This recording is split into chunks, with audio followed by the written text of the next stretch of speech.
PC의 국과수 감정 결과가 회신됐다며 검찰 분석보고서와 대부분 동일하고 수정, 조작 흔적이 없다는 취지라고 밝혔다. 잠깐만 보시고 바로 올라가도록 하겠습니다. SMT815 이렇게 되어 있습니다. 네, 갤럭시 탭입니다.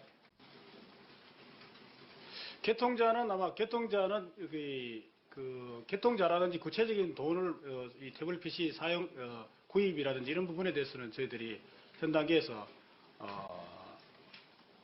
그 부분에 대해서는 아직 확인을 하지 못했습니다. 통신사에 이제 등록을 해서 사용한 태블릿 PC인데 그 개통자 명의 정도는 금방 확인할 수 있는 건데 확인이 되냐는 질문입니다. 그 관련된 부분은 다 확인되어 있습니다.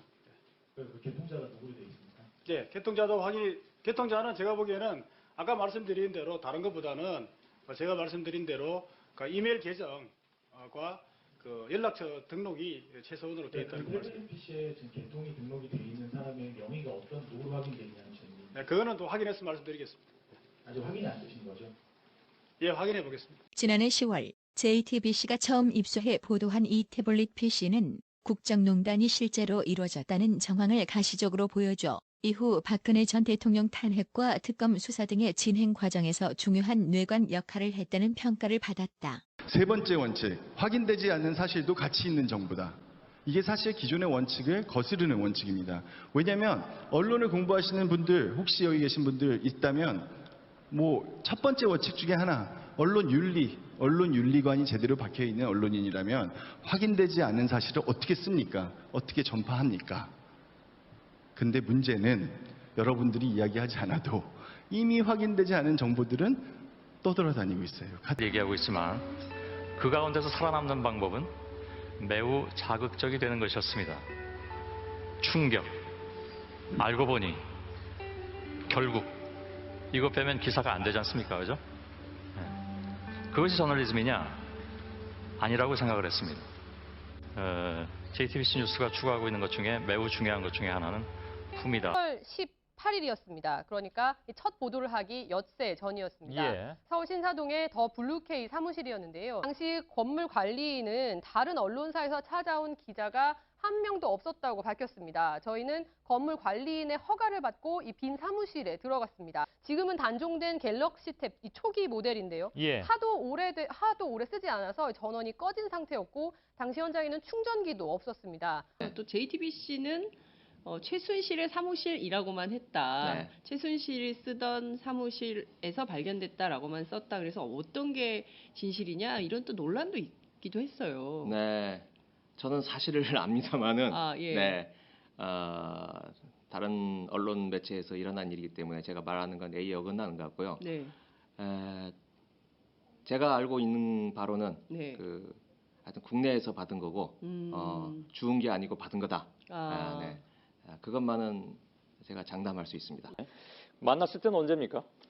예, 아까 제가 10월 4일에 처음 만났는데 10월 5일에 다시 두 번째 만나는 자리에서 고 씨도 같이 만났습니다. 그리고 저에게 연락을 받았다는 JTBC에 연락을 받았다는 그분도 나와주셔서 정확하게 제 전화가 맞는지 아니면 저의 음성이 맞는지 그걸 명확하게 확인을 해주셨으면 좋겠습니다. 어쩌면 태블릿 PC 따위는 필요 없었는지도 모릅니다. 검찰은 이 태블릿 PC를 확보해 포렌식 작업을 벌인 결과 기기 속에 저장된 위치 정보가 최 씨의 동선과 대부분이 다르고 10부분 이하만 일치한 사실 등을 근거로 최 씨가 실제 사용자라고 결론 내렸다.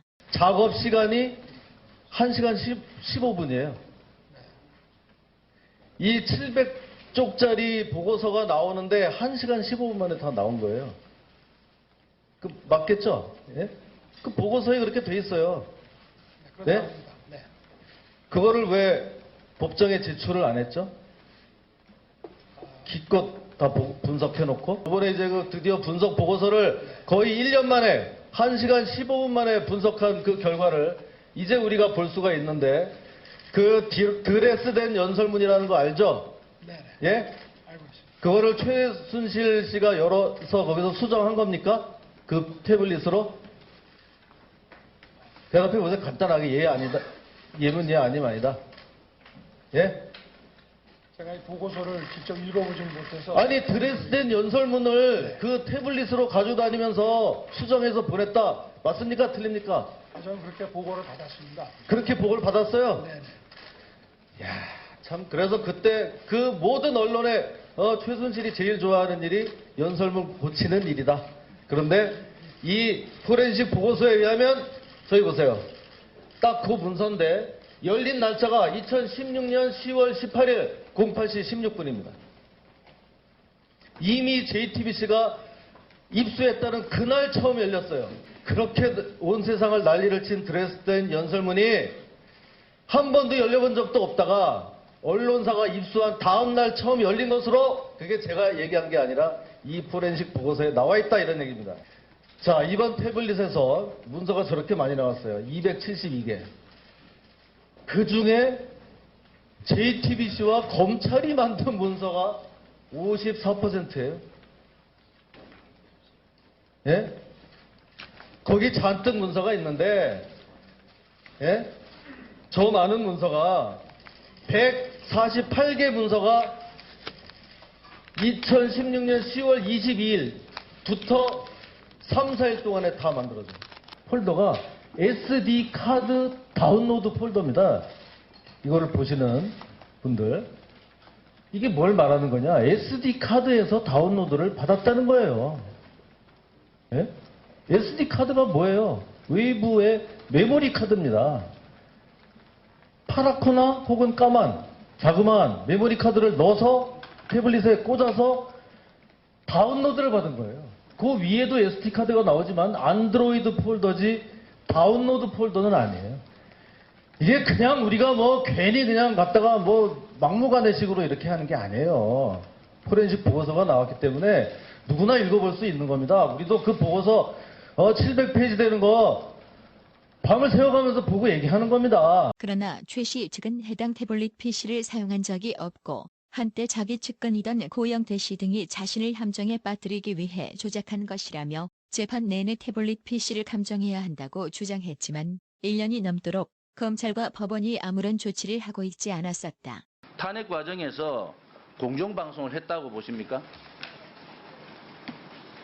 그 당시 저널리즘 원칙에 의해서 한 것으로 알고 있죠. 저는 생각이 다른데요. 이 탄핵은 거짓, 선전, 업무, 기획 된 탄핵이다. 가짜 뉴스가 판을 치는 탄핵이다. 그리고 가장 추악한 편파 방송을 했다. 이렇게 보고 있는데요. 제가 질의하는데 조용하세요. 좀 올려주실랍니까? 화면 올릴 시간 좀 빼주세요. 자, 저 보시면은 태블릿 PC부터 들어보세요. 태블릿 PC 쓰레기통에서 주웠대요. 독일에서. 다 거짓말 아닙니까?